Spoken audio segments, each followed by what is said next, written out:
Mata upo e ono, e tatau ina salamo, e aua leanga pea.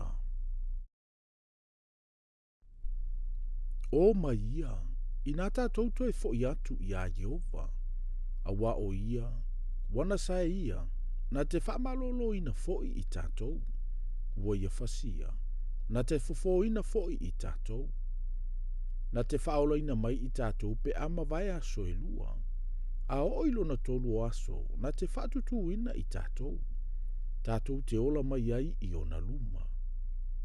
Tātou te ilo fo'i o loo o tātou tau sisi atu i a iloa Jehova. Ua sau ni alo na fio atu e pei o le tae au. E a fio mai fo'i o ia i ate i tātou e pei o le ua. E pei o le timu muli muli ma le timu mua mua i le ele ele. E wharai mai, se a e se mea u te whaia i ate oe. Iu tae, se a e se mea u te whaia i ate oe. A waua pei o le puao i le tae ao la autou a mi o le lei.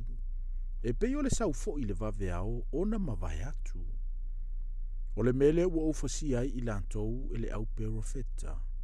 Ua ufasi o tia i lantou i upu alo ungutu. O a ufa amasinonga fo i o le malama lama e alu atu lea. A wao le alofau te loto i ai. A e leo le taulanga. Ia i lo fo i le atu e sidi lea i lo umanatu i taulanga mu. A walatou soli le whenga inga. E peio a tamu. Walatou pepelo i a te au i lea mea. O kiri ata o le a aile o e whaia mi o leanga. O lo o leanga i le toto. Whapeo na lama lama i se tangata o e whao mea. E whapea fo i le awosi taulanga. O na whasi oti tangata i le ala i se kema. A wa ula vale i la tou. Wa uiloa i le a ingo i sa raelu le mea e matua leanga. Ua iai le whaita anga o e wharaima ua leanga i sa raelu.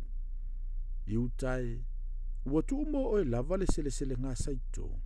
Ina ua ufa afo isia le tā wheanga alo unuu.